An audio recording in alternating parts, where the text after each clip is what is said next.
Welcome to this week's Explainer, where we're digging into the biggest shifts in English education policy. Look, if you're an advisor or a leader, you know staying on top of all this is absolutely critical. So let's cut to the chase and get straight to what you need to know. All right, so here's what's on the docket. We're going to start right at the school gates, looking at the huge challenges around attendance and welfare. Then we'll zoom out a bit to talk about the trusts and the new financial and governance pressures they're under. And finally, we'll tackle the really big picture stuff. Major shifts in inspections, the curriculum, and even the number of kids in our schools. Let's get to So let's kick things off with the challenge that's right on every school's doorstep, simply getting students through the doors. But honestly, it goes deeper than that. We really need to dig into the complex reasons why so many are staying away. Okay, so let's start with a big number. 126,000. Now, that's not just some figure on a page. It's a massive signal. It tells us a growing number of families are choosing elective home education, EHE for short, which means they're stepping away from the formal school system. And for leaders and advisors, this points to some really serious underlying pressures you've got to get to grips with, because it hits your student retention and welfare strategies head on. Now, this is where it gets really interesting. This chart tells a fascinating story. You see, the traditional reason for home education, that kind of philosophical choice, is actually shrinking. So what's taking its place? It's welfare concerns. Mental health is now the driver for 16% of families. And you can see dissatisfaction with school provision and SEND support are right there on the rise too. Honestly, for any advisor, this is a vital piece of the puzzle when you're thinking about a school's culture and how inclusive it really is. And for anyone advising on attendance, it's so important to get this straight. EHE is not the same thing as Children Missing Education, or CME. They're two completely different situations. Kids in the CME category are usually caught up in red tape, waiting on a school place. But EHE, that's a deliberate choice, and as we've just seen, it's increasingly about welfare. The advice and the interventions you need for each group are just totally different. Okay, let's shift gears now and move up to the institutional level, because the pressures on academy trusts are seriously intensifying. It's really a double whammy. We're seeing brand new regulatory powers being introduced at the exact same time that financial strains are hitting a breaking point. So this right here, this is a total game changer for accountability. Up until now, when the government stepped into a multi-academy trust, it was almost always about financial problems or governance failures. But a new power to intervene for educational failure? Wow, that just raises the stakes massively for every trust leader and board member. And for advisors, it means the quality of your guidance on educational strategy is frankly more critical than ever before. And this table really just captures that tension perfectly.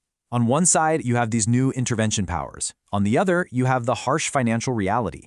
I mean, just look at these examples. You've got the Arthur Terry Learning Partnership facing an £8.4 million deficit because of audit issues.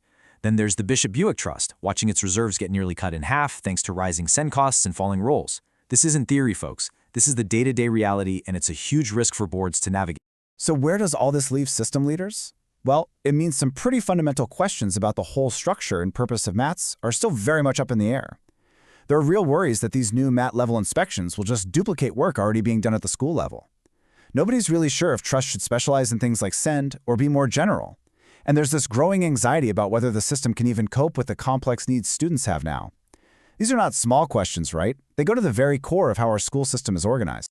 All right, let's move on to what is arguably one of the most critical issues cutting across the entire system right now: special educational needs and disabilities.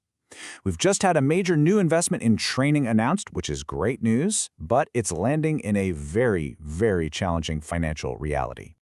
£200 million. I mean, that's a real headline-grabbing figure, and the promise behind it is massive: a comprehensive upskilling of the entire school workforce to better meet the needs of pupils with SEND.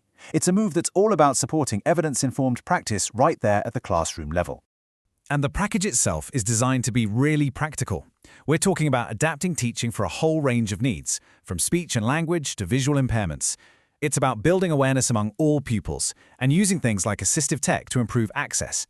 And crucially, it's about promoting real, practical skills for working more effectively with parents. For school leaders, this is a structured way to raise the quality of what you do right across the board. But here's the million-dollar question, or in this case, the multi-billion-dollar question. Is this new investment really enough to meet the sheer scale of the challenge? Because while the training is absolutely welcome, it's being introduced alongside a much tougher financial reality for the local authorities who are on the hook for this stuff. And this is the core of the problem. High-needs funding for councils is being frozen. So even as staff training gets better, the actual funding for specialist provision is under what you can only call unsustainable pressure, with deficits heading towards £14 billion. For any advisor, the takeaway here is crystal clear. School leaders have to embrace this new training to build their own in-house capacity, but they also have to plan for a reality where that external, specialist support just can't keep pace with demand. Okay, let's look to the future now, to the classroom itself. We're about to see some really significant changes on the horizon, covering everything from how we assess students and the role of AI, all the way to a major reform of the curriculum. So when it comes to AI and marking exams, Ofqual is playing it very safe. The message is loud and clear. For now, artificial intelligence is seen as a tool to support human examiners, not replace them. They see it as useful for things like quality assurance, spotting unusual patterns in marking. But with all the concerns about accuracy and fairness, it's definitely not ready to be the sole marker of a student's work. And as we look towards 2026, Ofqual has laid out a few key things. They're pledging to cut average exam times by about 10%, which seems sensible.